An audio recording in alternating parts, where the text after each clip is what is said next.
مزید ایک مرتبہ سورہ الحمد اور 3 مرتبہ سورہ اخلاص کا تحفہ شب جمعہ تمام عزاداران سید الشہداء ذاکرین امام حسین، تمام شہداء، تمام مومنین و مومنات جو ہم میں سمیع بانیان اور حاضرین کے مرحومین، بالخصوص شہید قاسم سلیمانی، ان کے رفقا، شہید استاد سید جعفر زیدی علی اللہ مقام، ان کی تلاوت فرمائیں۔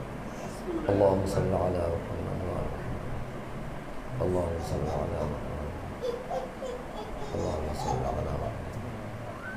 بسم اللہ الرحمن الرحیم، الحمد للہ رب العالمین، مالک یوم الدین، ایاک نعبد و ایاک نستعین، صراط الذین انعمت علیہم غیر المغضوب علیہم ولا الضالین۔ بسم اللہ الرحمن الرحیم، قل هو اللہ احد اللہ الصمد لم یلد ولم یولد ولم یکن له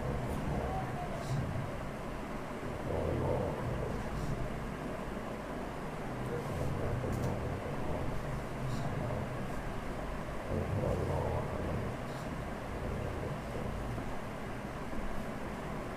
واللہ اللہم صلی علی صلی علی درود بیجئے محمد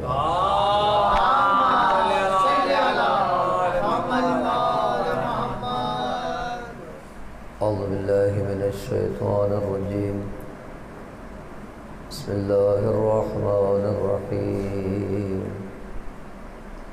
الحمد للہ رب العالمین الذی خلقنا لعبادته والذی جعلنا من المتمسکین بولایت مولانا امیر المؤمنین والذی جعلنا من الباکین فی اداء المظلوم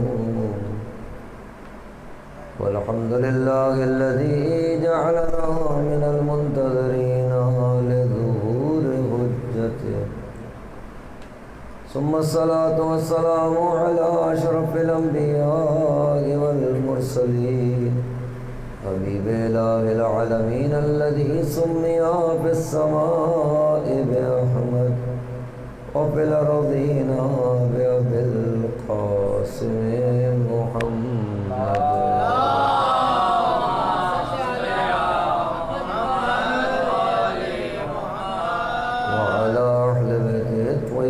الطاهرين المعصومين الذين أذهب الله عنهم الرجس وطهرهم تطهيرا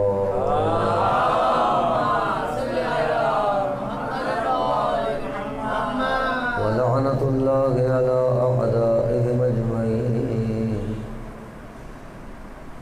قال الله الحكيم في الذكر الحكيم، اعوذ باللہ من الشیطان الرجیم، بسم اللہ الرحمن الرحیم، یا ایتها النفس المطمئنہ ارجعی الی ربک راضیۃ مرضیہ فادخلی فی عبادی وادخلی جنتی۔ امام کے ظہور و تعجیل کے لیے، امام کی رکاب میں جہاد اور شہادت کی توفیق کے حصول کے لیے، امام کے تمام دشمنوں کی نیست و نابودی کے لیے بآواز بلند صلوات۔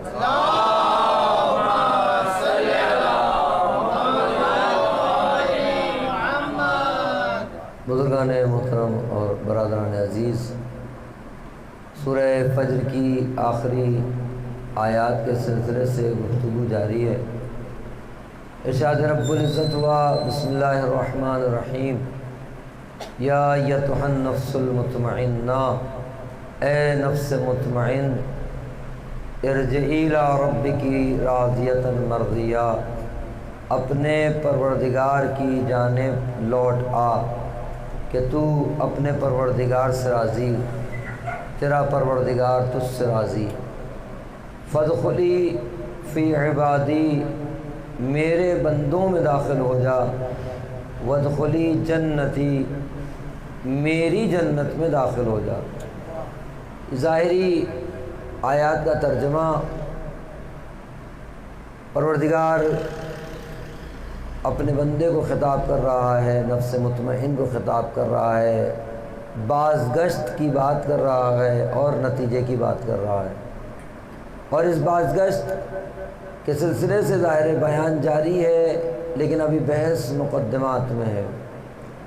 کل ہم نے آپ کے سامنے گزارش کی کہ پروردگار نے انسان کو جو دو صورتیں دی ہیں، ایک وہ صورت ہے کہ جو پروردگار نے خود بنائی ہے، جس پر انسان کا اختیار نہیں، یہ ظاہری صورت، یہ ظاہری بدن، یہ ظاہری انسان کے اندام بدن اور ظاہری جائے ولادت اور اس جیسی بہت ساری چیزیں ظاہر کے اوپر گفتگو کل کی کہ ظاہر میں انسان کو کوئی اختیار نہیں، ظاہر پر انسان کا اختیار نہیں، نہ مذکر مؤنث کا اختیار ہے، نہ بینا و نابینا کا اختیار ہے، نہ کر و لال کا اختیار ہے، نہ اپاہج و سلامت کا اختیار ہے، کوئی اختیار نہیں ہے۔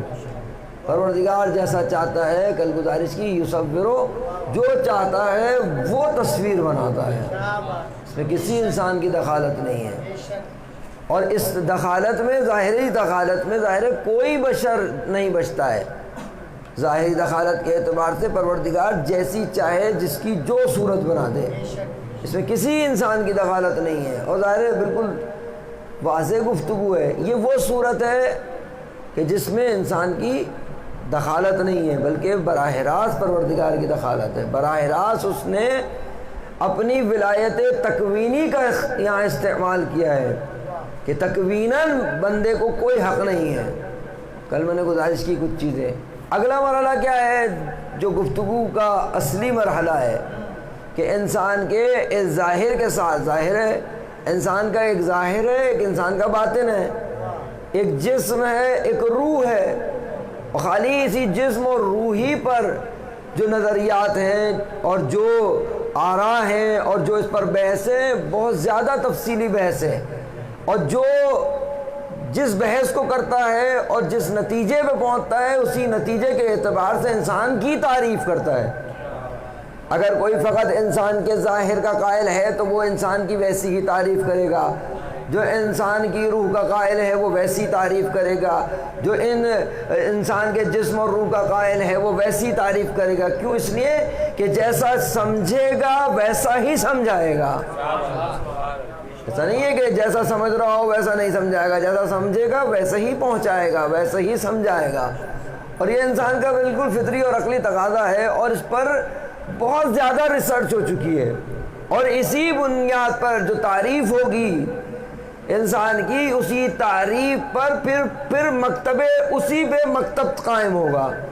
کیونکہ انسان کے لیے اگر آپ کوئی قانون تیار کریں گے تو اس قانون کی بازگشت کہاں ہوگی؟ انسان کے لیے اگر کوئی لا تیار کریں گے تو اس کی بازگشت کہاں ہوگی؟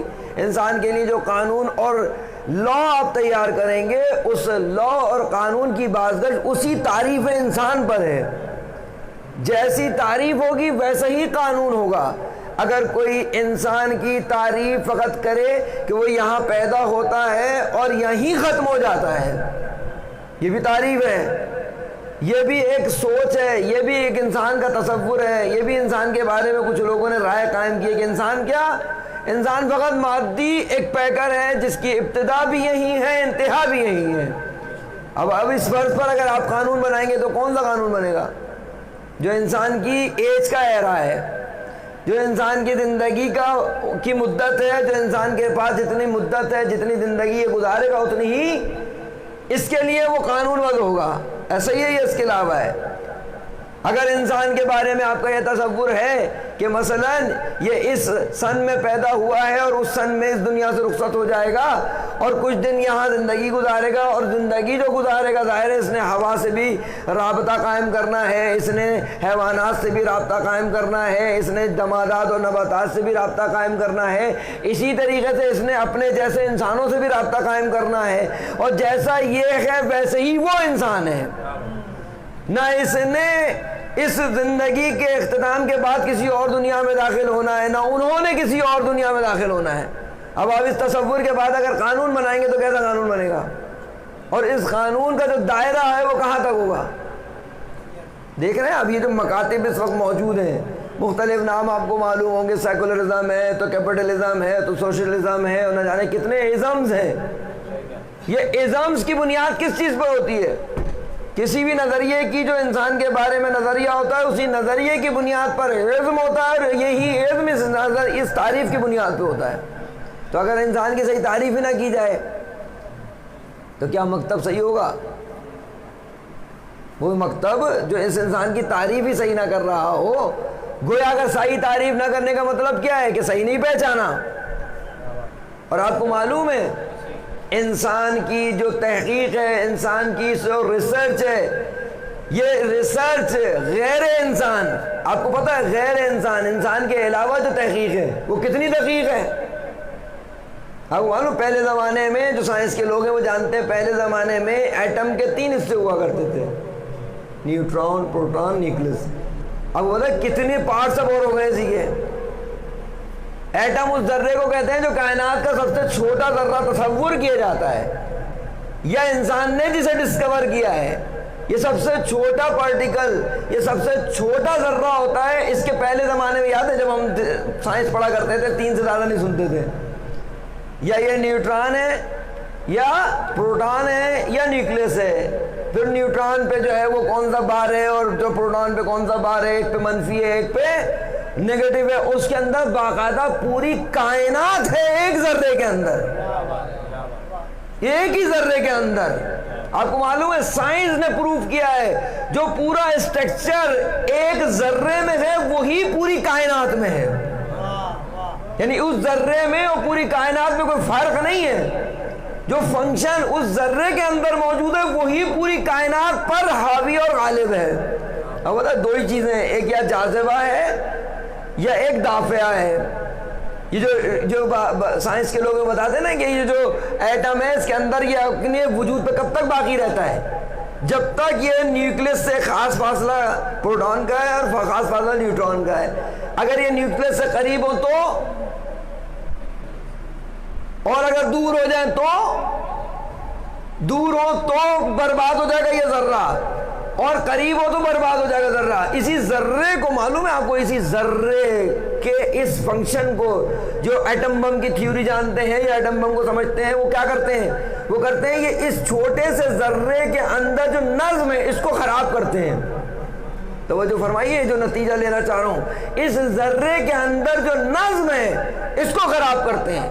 جیسے ہی ذرے کا نظم ٹوٹتا ہے تو چونکہ یہ پوری کائنات کنیکٹڈ ہے، ایک ایک ذرہ آپس میں کنیکٹڈ ہے، ایک ایک ذرہ دوسرے ذرے سے جڑا ہوا ہے، جیسے ہی ایک ذرے کا نظم بگڑے گا دوسرے ذرے کا نظم بگڑے گا، تیسرے ذرے کا نظم بگڑے گا، چوتھے ذرے کا نظم بگڑے گا۔ جیسے ہی ایک میں خلل واقع ہوگا پوری کائنات میں خلل واقع ہوگا۔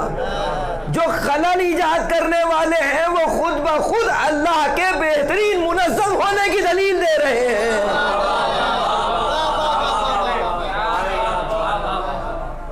ثابت چلے کرنے کس کو؟ خدا کو جھٹلانے۔ ہوتا بھی ہے جو لوگ حق کو جھٹلانے چل رہے ہوتے ہیں، جتنی کوششیں کر رہے ہوتے ہیں اتنا ہی حق ثابت ہوتا چلا جاتا ہے کہ حق تو حق ہے۔ تو یہ جو ذرہ ہے نا، ذرہ، اس ذرے پہ توجہ کی ضرورت ہے۔ یہ ذرہ نہیں ہے، یہ آیت پروردگار ہے، یہ آیت ہے، یہ پروردگار کی نشانی ہے۔ تو میں عرض کر رہا تھا کہ اس کے اندر نظم ہے، اور نظم کیا ہے؟ 2 چیزوں پہ قائم ہے۔ یہ نظم کس چیزوں پہ قائم ہے؟ 2 چیزوں پہ قائم ہے۔ ایک اس کے اندر اٹریکشن ہے، ایک اس کے اندر ریپلشن ہے۔ یہ 2 ہی کام ہوتے ہیں، اور فاصلہ بھی برقرار رکھنا ضروری ہے۔ کس سے؟ نیوکلس سے۔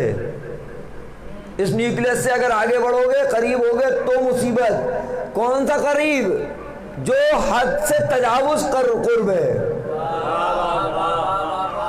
حد سے تجاوز کرو گے قرب میں تو برباد ہوگے، اور اگر حد سے دور ہونے میں تجاوز کرو گے تو برباد ہوگے۔ جہاں یہ جذب و دب سمجھ میں آ رہا ہے، یہی جذب ہونے کو کہتے ہیں تولا، دور ہونے کو کہتے ہیں تبرہ۔ صلوات بھیجیے محمد و آل محمد پر۔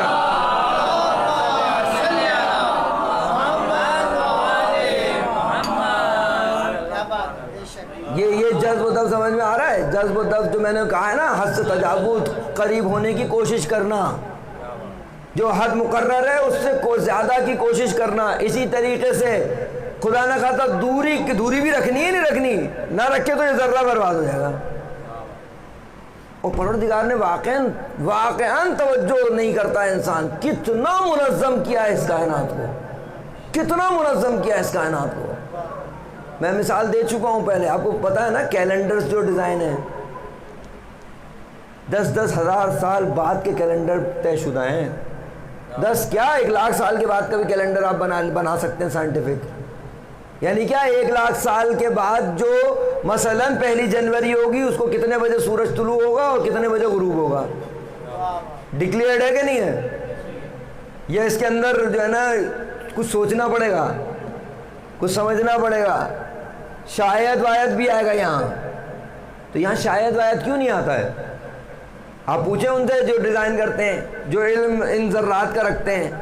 وہ کہتے ہیں کہ ہم نے سورج کو نکلتے اور طلوع ہوتے ہوئے کبھی خلل دیکھا ہی نہیں ہے.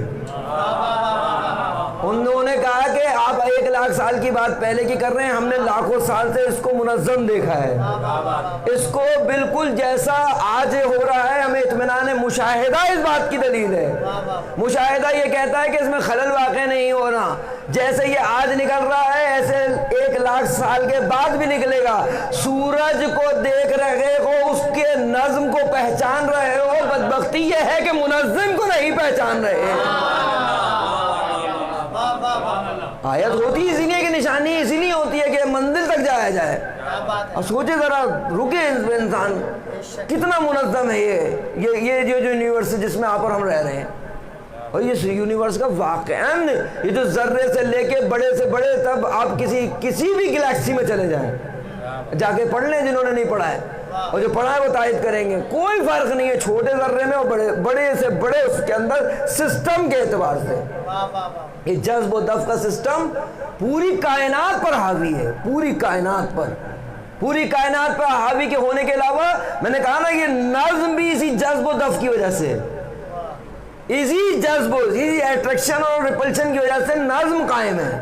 اس کی سادہ مثال کیا ہوتی ہے؟ اس کی سادہ مثال ہوتی ہے کہ آپ نے انگلی کے اس حصے پر رسی کے ایک سرے کو باندھیں اور اس سرے کے رسی کے اس سرے پہ پتھر کو باندھیں اور اس کو گردش دینا شروع کریں. یہ کب تک ریڈیس میں گھومے گا؟ یہ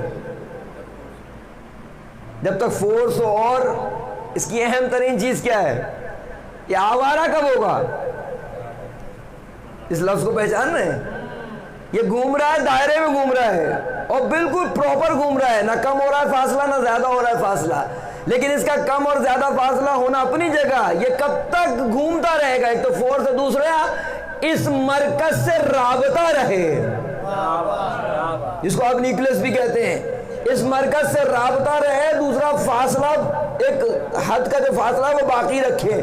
اگر کم زیادہ کریں یہ ریڈیس میں گھومے گا نہیں، یہ گھومے گا کبھی بھی نہیں گھومے گا. کیوں؟ اس کو رابطہ برقرار رکھنا ہے. دوسرا فاصلہ برقرار رکھنا ہے. فاصلہ برقرار رکھنے کو کہتے ہیں اردو میں کہ اپنی حد میں رہنا ہے.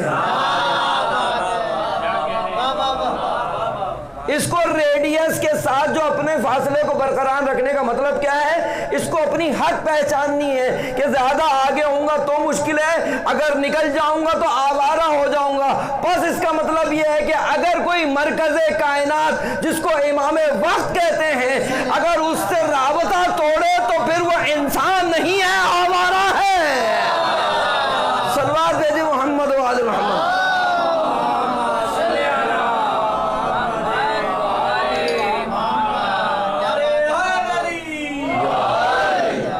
رابطہ بھی رہے، فاصلہ بھی رہے. اور فاصلہ بہت اہم ہے، مراتب میں تو بہت ہی اہم ہوتا ہے. فاصلہ نہیں رہے گا تو پھر بہت مشکل ہے.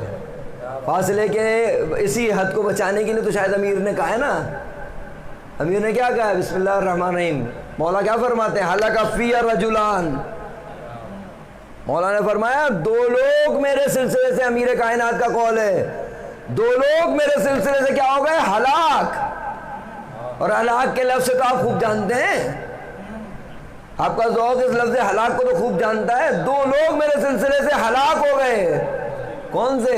ایک وہ جو آگے بڑھے، ایک وہ جو پیچھے ہو جائے۔ کون ہے یہ آگے بڑھنے والے پیچھے بڑھنے والے؟ یہ وہی ہیں جو اپنی حد کو بھول جاتے ہیں اور خود اس کی مرکز کی ان کو معرفت نہیں ہوتی۔ مرکز کی معرفت کی مثال دوں آپ کو؟ ظاہر جتنی معرفت ہوگی اتنی بحث کرے گا، اتنا ہی پہچانے گا۔ معرفت کم ہوگی، جتنی کم ہوگی اتنا ہی غلط تصور ہوگا، اور جب غلط تصور ہوگا تو اسی پہ مکتب قائم ہوگا، اسی پہ نظریہ قائم ہوگا، اور نظریہ قائم ہو کے نظریہ دماغ میں تو رہتا نہیں ہے، پھر زبان پہ بھی آئے گا، اور زبان پہ آئے گا بغیر دلیل کے آئے گا۔ ایسی ہوتا نا عام طور پہ۔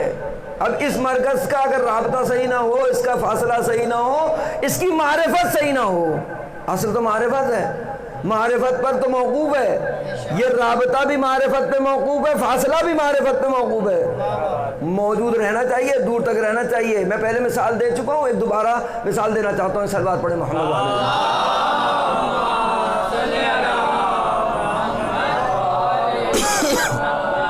مثلاً آپ اور ہم سمندر کے کنارے جائیں، ایک نتیجے تک جانے رہا ہوں اس لیے ریپیٹ کر رہا ہوں، ایک سمندر کے کنارے جائیں، موقع ملے آپ کو سمندر کے کنارے جائیں، جہاں جا کے دیکھیں آپ کے شہر میں سمندر موجود ہے، سمندر کو دیکھیں، دیکھنے کی چیز ہے، آیت الہی ہے، نظم پروردگار کا پتہ دیتا ہے، وسعت پروردگار کا پتہ دیتا ہے، عمق پروردگار کا پتہ دیتا ہے۔ ظاہر میں تو سمندر ہے لیکن یہ عمق کا بھی پتہ دیتا ہے، اس کی جو قدرت ہے اس کے عمق کو بھی بتاتا ہے، اس کی وسعت کو بھی بتاتا ہے، اس کی نرمی کو بھی بتاتا ہے، اس کے پاک کرنے کو بھی بتاتا ہے۔ ارے توجہ کرنا شروع کریں، دیکھیں کتنی چیزیں خود بخود۔ لیکن آپ ساحل سمندر پہ کھڑے ہیں، کتنا سمندر دیکھ لیں گے بتائیے؟ کنارے پہ کھڑے ہیں سمندر کے، ٹھیک ہے، آپ کہہ رہے ہیں کہ جہاں تک نظر جائے گی، یعنی حد نظر، یعنی کیا؟ Eye contact. آئی کانٹیکٹ سے زیادہ سمندر دیکھ سکتے ہیں؟ آئی کانٹیکٹ سے زیادہ سمندر آپ دیکھ ہی نہیں سکتے۔ طے یہ کہ جتنا آئی کانٹیکٹ ہوگا اتنا ہی سمندر دیکھ سکتے ہیں۔ ادھر رہے میرے طرف توجہ، کہ جتنا سمندر آپ کی آئی کانٹیکٹ ہے، سوال کرنے جا رہا ہوں، جتنا آپ دیکھ سکتے ہوں گے، کتنا دیکھ سکتے ہوں گے؟ جتنا آئی کانٹیکٹ ہے۔ سوال یہ ہے کہ سمندر بھی خود کو اتنا ہی دکھانا چاہ رہا ہے؟ بتائیے، فعل اختیاری کی گفتگو ہے نا۔ آپ بتائیے، وسعت نظر محتاج ہے سمندر کی وسعت کی، یا سمندر کی وسعت محتاج ہے آپ کی نظر وسعت نظر کا؟ سمندر آپ اتنا دیکھ سکتے ہو، سمندر کتنا دکھانا چاہ رہا ہے؟ لمٹ ہے؟ کوئی لمٹ ہے اس کی؟ سمندر کیا کہے گا؟ آپ سمندر سے سوال کریں کہ بھائی تم مجھے اتنا کیوں نظر آ رہے ہو، وہ پلٹ کے کہے گا میں نظر نہیں آ رہا، اس کو بڑھاؤ۔ جتنا اس کو بڑھاتے چلے جاؤ گے مجھ کو دیکھتے چلے جاؤ گے۔ بھائی یہی سلسلہ مولا کائنات کی معرفت کا ہے، جو جتنا دیکھ سکتا ہے وہ اتنا ہی دیکھتا ہے، اور جو کوتاہ نظر ہوتا ہے وہ غلط فیصلہ کرتا ہے۔ جس کی وسعت نظر نہ ہو، اب بتائیے اسی سمندر کے اندر وسعت کے ساتھ ساتھ گہرائی بھی ہے، گہرائی بھی اور خزانے بھی ہیں، اس میں اگر آ سکا بعد میں تو آؤں گا۔ لیکن آپ بتائیے اگر اس کو آئی کانٹیکٹ کو بڑھاتے چلے جائیں تو زیادہ سے زیادہ سمندر دیکھتے چلے جائیں گے، نہیں چلے جائیں گے؟ اس مثال کو دیکھیے اور اس حدیث کو سمجھیے کہ سلمان ایمان کے 10ویں درجے پر ہے، ابوذر 9ویں درجے پر ہیں، مقداد 8ویں درجے پر ہیں۔ یہ ابوذر، مقداد، سلمان جو ایک 10ویں درجے پر ہے، دوسرا 8ویں درجے پر ہے، یہ 9ویں درجے پر۔ سوال آپ سے یہ ہے کہ آیا سلمان جو ایمان کے 10ویں درجے پر ہیں یہ ایمان کی حد ہے یا سلمان کی حد ہے؟ یہ ایمان کی حد نہیں ہے، یہ سلمان کی حد ہے۔ سلمان سے آگے کوئی بڑھے گا تو اس سے زیادہ دیکھے گا، اس سے کوئی آگے بڑھے گا تو اس سے کوئی زیادہ دیکھے گا۔ سلمان سے زیادہ دیکھ سکتے ہیں حضرت عباس، حضرت عباس سے زیادہ دیکھ سکتے ہیں علی ابن ابی طالب کو، حسین ابن علی اور ابو طالب کا بیٹا علی ابن ابی طالب اگر خود محمد دیکھ رہے ہوں تو کتنا زیادہ دیکھیں گے۔ اور جب جب محمد کا خدا دیکھ رہا ہو تو کتنا زیادہ دیکھیں گے. اس کا مطلب یہ ہے اس مقدمے کے بعد اب وہ حدیث سمجھ میں آتی ہے. یا علی تجھے نہ میرے علاوہ نہ کسی نے نہیں پہچانا, تجھے پہچانا تو یا مجھ محمد نے پہچانا یا میرے خدا نے پہچانا.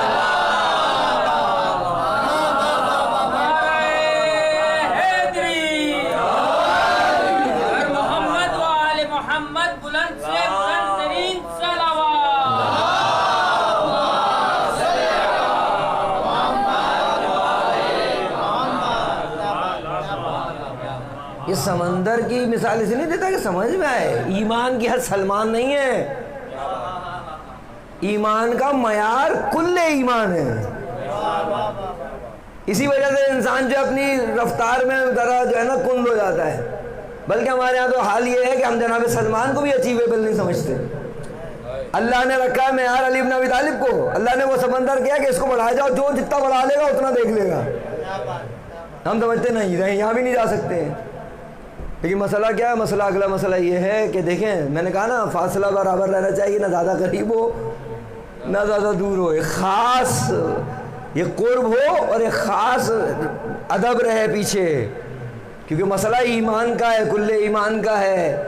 زیادہ قریب ہو گئے تو مشکل ہو جائے گی. زیادہ قریب ہونا سمجھ رہے ہیں نا آپ, یہ وہ زیادہ قریب ہونا ہے جو بے معرفتی کے ساتھ ہو.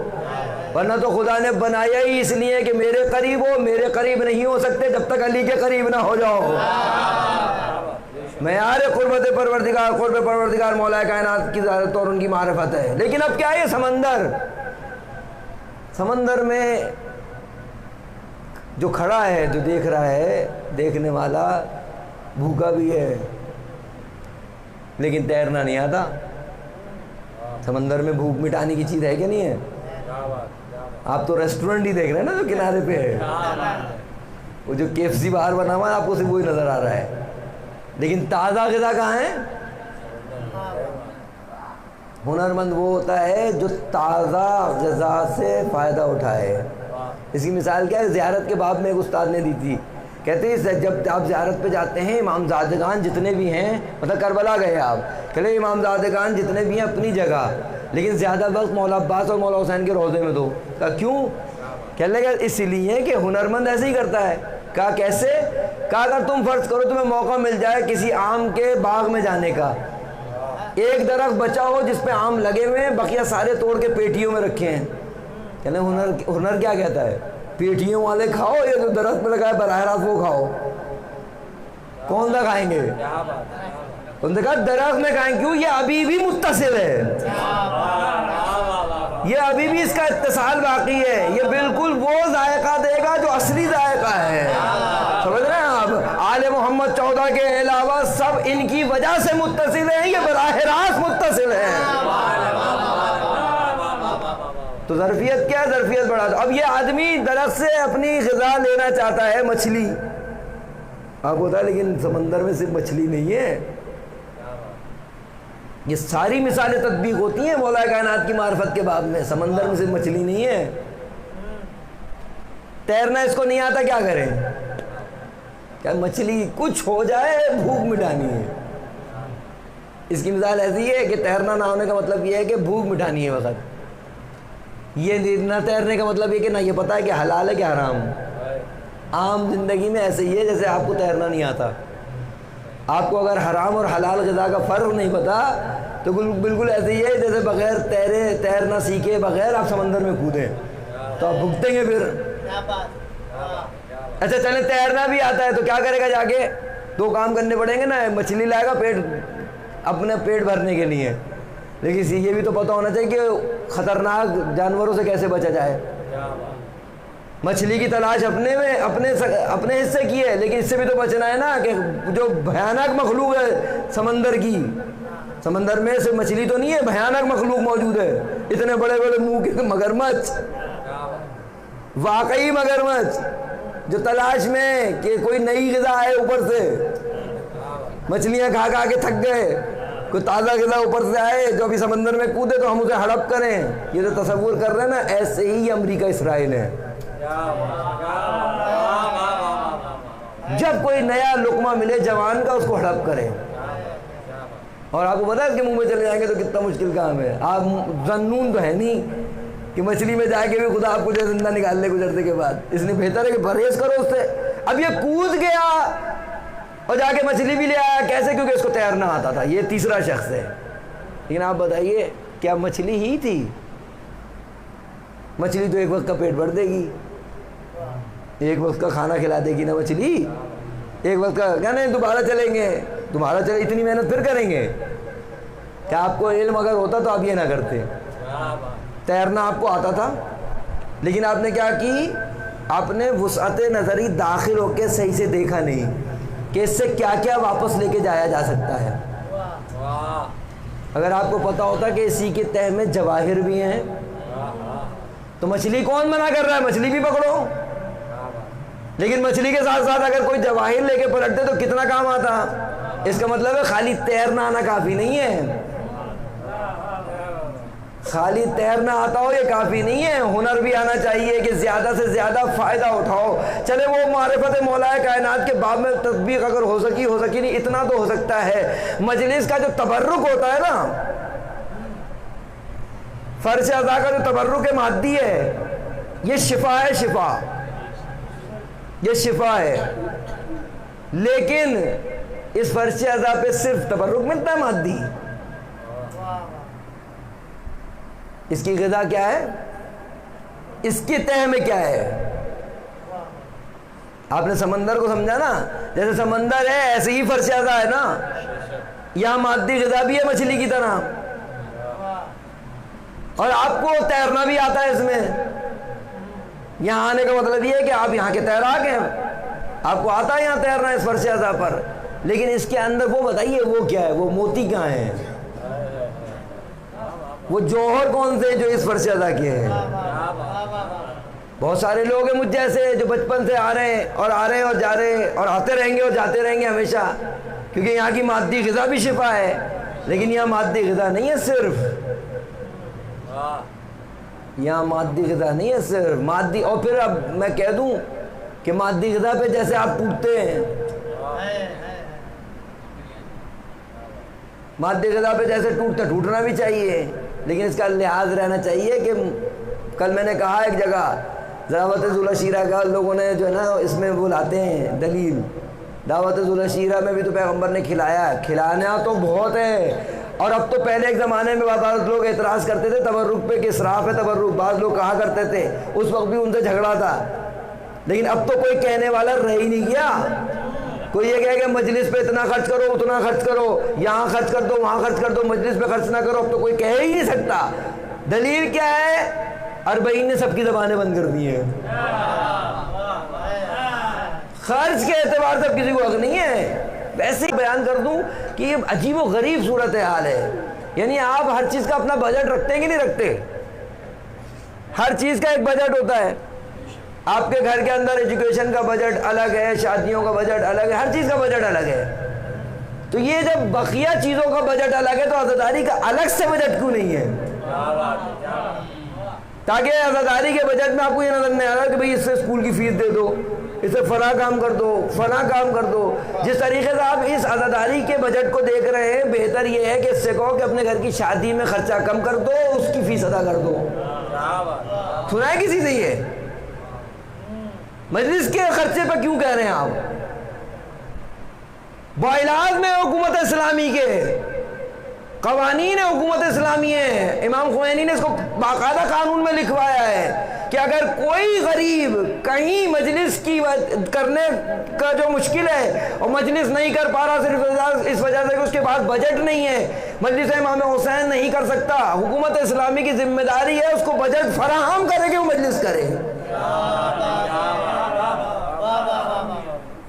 آپ کو پتا کیا یہ خرچہ تو کچھ بھی نہیں ہے جو اب تک ہوا ہے, جو اب تک ہوا ہے. کیوں؟ اس ویسے ہی اس خرچے کے بدولت نہ جانے کتنے لوگ جو ہے نا وہ اس سے فیضیاب ہو رہے ہیں. کیسے کیسے لوگ فیضیاب ہو رہے ہیں پتہ ہے؟ ایک تو وہ ہیں جو اصلی فیضیاب ہو رہے ہیں, ایک وہ ہیں جنہیں کیک پر منقول تو لکھنا مسئلہ بنتا ہے. بنے اسی تبرک سے ہیں. ایک ایک چھوٹے سے ٹرے سے لے کر اتنی بڑی دکان تک جو آئے ہیں اسی تبرک کی وجہ سے آئے ہیں. کبھی امام حسین کے کیوں نہیں کہتے تھے بورڈ پہ لکھ کے لگا دو کہ تبرک حسین نہیں ملے گا؟ جیسی لگاؤ گے پورا کا پورا کاروبار بیٹھ جائے گا. ایک یہی نہیں، نہ جانے شہر میں کتنے لوگ ہیں جو اسی سے پلے ہیں، جو اس کو بدعت کہتے ہیں. ایک وہ ہیں لیکن اب نہیں ہے الحمدللہ مسئلہ. یہ خرچے والا مسئلہ اربعین نے حل کر دیا ہے کہ تبرک کا. لیکن آپ بتائیے اب تبرک اصلی کیا ہے اس فرشتہ کا؟ پتا تو ہو آپ کو، پتا تو ہو مجھے. پھر اس پہ آدمی کس طرح ٹوٹے، پہلے تو پتا ہو، پھر اپنی اسٹیمیشن کرے کہ مادی تبرک اور اس معنوی تبرک میں لپکنے کا فرق کیا ہے، رجحان کتنا ہے، مادی کی طرف کس طریقے سے لپکتا ہوں اور اس مادی کی طرف اور معنوی کی طرف کس طرح لپکتا ہوں. بہت کچھ ہے تبرک میں، تو معنوی تبرک تو سب کچھ یہی ہے، اور کہاں ہے؟ وہ جو میں نے کہا نا موتی ہیں سمندر کی تہ میں، تو یہ تو ہر قسم کا موتی موجود ہے. یا توحید کا موتی موجود ہے، نبوت کا موتی موجود ہے، رسالت کا موتی موجود ہے، امامت کا موتی موجود ہے، یہاں غدیر کا منگن تو موجود ہے. یہ سب موجود ہے کہ نہیں موجود ہے؟ یہ اپنی جگہ. لیکن اصلی چیزیں بہت ساری، یہ ساری چیزیں اصلی ہیں، لیکن ایک اصلی چیز ہے جو نوجوانوں کے لیے ضروری ہے. اب اسے اپنے آپ کو عادت ڈالیں، جب مجلس میں آئیں باوضو ہو کر آئیں. مجلس میں آنے کے بعد پہلے سے آمادہ تو ہو گیا ہے کہ کیا مانگنا ہے. خالی الذہن آگے بیٹھ گئے، یہاں نہ جانے کیا کیا ملنے والا تھا، آپ خالی الذہن ہیں، آئے اور آگے چلے گئے. جب رونے کی باری آتی ہے، جب آنکھوں میں گریہ آتا ہے، آنسو آتا ہے، اس وقت پتہ ہے آپ کو کہ اس وقت آپ متصل ہیں، آپ جڑ گئے ہیں باقاعدہ. تو آپ کو پتہ ہے کہ اس وقت جڑ گئے ہیں تو کیا مانگنا ہے. تو ذہن کو آمادہ کر کے آئے پہلے سے. آپ کو پتہ ہو دو چیزیں تو مانگنی ہے نا، ایک نصرت، ایک شہادت. اور نصرت میں سب کچھ چھپا ہوا ہے، ظاہر ہے. نصرت کیسے ہوگی، کیا کرنا ہوگا اپنی جگہ، لیکن ایک نصرت، صاحب العصر کی نصرت، اور ایک شہادت. اور شہادت بھی یعنی شہادت میں بھی درجات ہے نا. وہ شہید کو جو خواب میں دیکھا ہے، کئی دفعہ میں نے آپ کو سنایا وہ واقعہ. شہید کو ایک خواب میں دیکھا کسی نے، بس یہاں بات تمام کروں گا. ایک شہید کو خواب میں دیکھا، تو جس نے دیکھا تھا اس نے پوچھا کہ وہاں کیا خبر ہے. کبھی اس کی بھی فکر کرے آدمی، وہاں کی کیا خبر ہے. خدا بتانا چاہتا ہے، ہم توجہ نہیں کرتے. یہیں اسی فرض ادا پہ پتہ چلتی ہیں وہاں کی خبریں. انہوں نے ان شہید سے پوچھا کہ وہاں کی کیا خبر ہے. وہ شہید کہتا ہے تمہارے لیے اتنا کافی ہے کہ اللہ کے سارے وعدے سچے ہیں، خدا کے سارے وعدے سچے ہیں، جتنے اس نے وعدے کیے سب سچے ہیں. کیا کچھ اور بتاؤ؟ کہتے ہیں کہ شب جمعہ ہے نا، کاش کہ آج کربلا میں ہوتے ہم لوگ، کاش کہ بین الحرمین میں ہوتے آج کی رات. پہلی شب جمعہ ہے نا محرم کی. کاش کہ ہم قتل گاہ امام حسین پہ ہوتے آج کی رات. روایت کہتی ہے قصد کیا کرو ہر جمعے کو، ہر شب جمعہ کو. تمہارا قصد کافی ہے، تم کربلا میں ہو تم کربلا میں، صرف قصد کرو کہ کاش کہ کربلا میں ہوتا میں. وہ کہتے ہیں کہ شب جمعہ مولا حسین شہداء کو جمع کرتے ہیں. شہداء کا حلقہ ہوتا ہے، سید الشہداء ہوتے ہیں. کسی ایک شہید کا انتخاب کرتے ہیں اور اس سے کہتے ہیں اپنی شہادت کا واقعہ سناؤ، کیسے شہید ہوئے. وہ شہید اپنی شہادت کا واقعہ سناتا ہے، ساری دنیا حسین پر ہوتی ہے. جب وہ شہید اپنی شہادت کا واقعہ سناتا ہے، سید الشہداء اس پہ گریہ کرتا ہے. قرب نصیب ہو جائے حسین ابن علی کا. وہ کہتے ہیں کچھ اور بتاؤ. وہ کہتے ہیں یہاں شہداء کے بھی درجات ہیں. یہ مانگنا ہے جو میں آپ کو یہاں پہنچانا چاہ رہا ہوں، کاش کہ ہمیں یہ مل جائے. وہ کہتے ہیں شہداء کے درجات ہیں. کہا کیا ہے, کیسے درجہ طے ہوتا ہے؟ کہا بعض شہید وہ ہیں شہید شہداء، کہتے ہیں بعض کو سال میں ایک دفعہ اجازت ہے مولا حسین سے ملنے کی، ایک دفعہ. ہمیں تو ایک دفعہ بھی شاید نہیں نصیب ہو رہی، پتہ نہیں کب سے کہہ رہے ہیں کربلا بلا لے. کہا بعض وہ ہیں جن کو مہینے میں ایک دفعہ حضرت ملاقات کا موقع دیتے ہیں، بعض وہ ہیں ہفتے میں ملتے ہیں، بعض وہ ہیں جو ہر روز ایک دفعہ مل لیتے ہیں. لیکن کہتے ہیں بعض وہ ہیں جو ہمیشہ امام حسین کے ساتھ ہیں.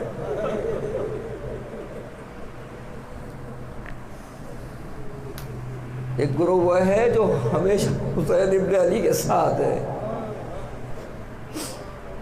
آپ کو پتہ ہے اگر وہاں ہمیشہ رہنا ہے تو یہاں ہمیشہ رہنا ہوگا. یہاں اگر آپ ہمیشہ حسین ابن علی کے ساتھ ہیں تو یقیناً وہاں بھی حسین ابن علی کے ساتھ ہیں. مولا ہم بہت گناہ گار ہیں، مولا شب جمعہ ہے، آقا شب جمعہ ہے، شب زیارت امام حسین ہے، ہمارے پاس نہ لفظ ہیں، نہ ہمارے پاس پاکیزہ دل ہے، نہ ہمارے پاس لہجہ ہے، کچھ نہیں ہے. لیکن مولا جناب اون و محمد پہ بہنے والے آنسو ہیں.